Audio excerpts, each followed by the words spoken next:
from the Frontier Communications Studio. This is West Virginia Tonight. Live from the state capitol, the latest information from towns all across the state. Brought to you from an award-winning team, including your host, Dan Thorne. Now, West Virginia Tonight. Another round of severe weather across the state tonight. Good evening. I'm Dan Thorne. Dangerous lightning strikes in the capital city, as you can see here. High winds and raging floodwaters all across the Mountain State, down trees and power lines, and there is plenty to clean up as powerful storms move through the area. And we're not done yet. Let's get right to Chief Meteorologist Spencer Atkins, who's got the latest second-by-second radar tracking and the forecast. Spencer. Yeah, Dan, it's been a rough one out there. We're seeing a little gap across Ohio, but those storms continue across West Virginia and Kentucky. And in fact, flash flood watches continue pretty much across the bulk of the Mountain State. We have a ton of flooding that is ongoing out there. We also have a tornado watch here in the red box. A tornado watch, again, encompasses areas from Parkersburg all the way down to Beckley. And just look at the immense amount of lightning with this particular line of storms. Moving now with a tornado warning for our friends in eastern Kentucky, in Johnson County, Kentucky. A tornado warning that's going to last until at least 5:45 with a twisting of wind. Very strong gusty winds, 60, 70 miles per hour here.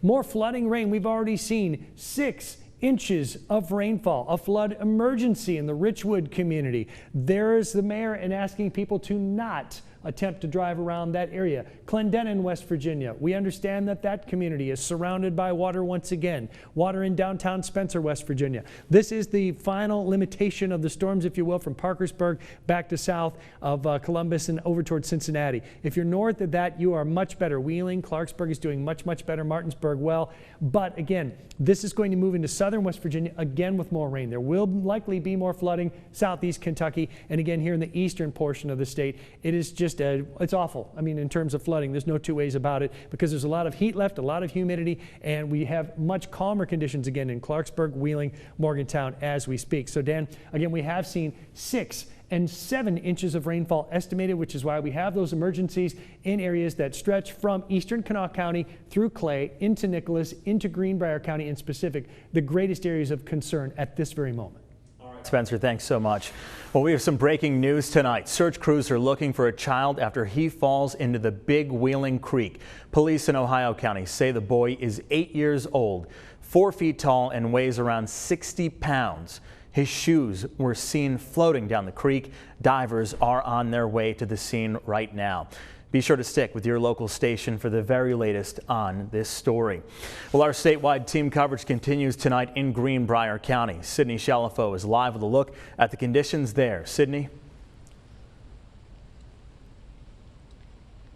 Hey Dan, well, if this storm wasn't violent earlier today, it certainly has taken a really violent turn. I'm going to step out of the picture so you can take a look. This water directly behind me, I mean, that accumulated in literally minutes. That wasn't there at our 5 o'clock show, so that has just sort of developed. And it's not just standing water. This water is moving and quickly. Now, there's water also down the road covering Route 60 right outside of Rupert. Route 60 has been shut down now for about 5 hours, so no traffic except through traffic is getting through here. Also, we just saw a couple fire departments go by. We're hearing that down the road, about a mile or so from where I'm standing, the water is actually waist high. So we've seen viewer pictures and videos, and it just looks absolutely terrifying there. And it's really only getting worse, it seems like. Now, just a couple minutes ago, it wasn't raining quite this bad, but it is an absolute torrential downpour down here. It did stop raining, like I said, for a bit, but it has certainly picked right back up. Now, of course, I have to say it. We've said it once today, but I'm going to say it again.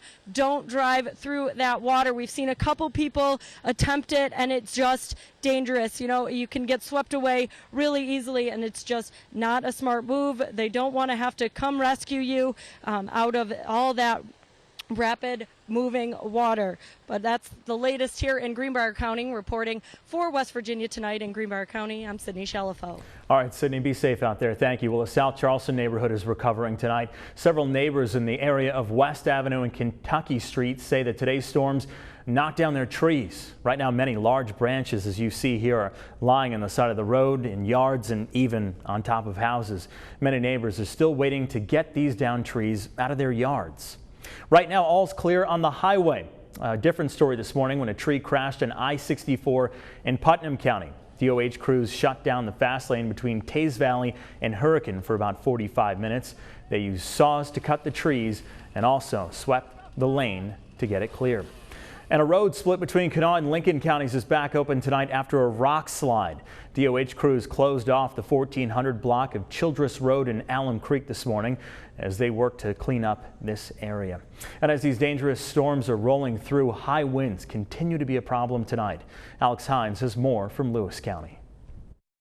I'm Alex Hines reporting just outside of Weston in Lewis County. Damage from last night's storms in this area wasn't so much coming from flooding, but from wind and trees knocking down power lines and damaging houses in the area. Roofs were ripped off of a local storage shed, sending debris all around the ground and up into the trees near neighboring houses. Flooding damage was not much of a factor in Lewis County, although plenty of areas did flood. Most of those stayed away from homes and other businesses. Reporting in Lewis County, I'm Alex Hines for West Virginia Tonight. All right, Alex, thank you. Well, damage was extensive in the community of Big Otter and Clay County. The garage to one home was completely obliterated, as you could see here, and an RV in the yard was overturned. Large trees were uprooted in a twisting fashion, suggesting the possibility of tornadic activity. Power lines were down too, and people living in Big Otter say that it was frightening. That's the main thing. Nobody got hurt. I mean, you know, we'll just have to compromise, improvise, adapt, and overcome. The National Weather Service has not yet confirmed any tornadoes in that area. A family in Jackson County is injured after high winds rolled their mobile home off of its foundation. Nikki Walters spent the day with the family. She is their story. The home started out right here. You can see where the foundation was, and then it rolled several times and landed all the way over there. Jimmy and Misty Rhodes knew something was different when they heard the wind roaring outside. Before they knew it, the house was rolling. Misty ran to a neighbor's house for help. Jimmy was still inside. Neighbor Curtis Rhodes rushed to try to find him. He finally answered me, and I heard him, and then I kept working way down this way till I could hear him, and then I got tore that hole through there. The roof was already down. I just had to tear the sheetrock out. Misty had to get over a dozen stitches. Her husband Jimmy is sore but doing okay. I'm Nikki Walters for West Virginia Tonight.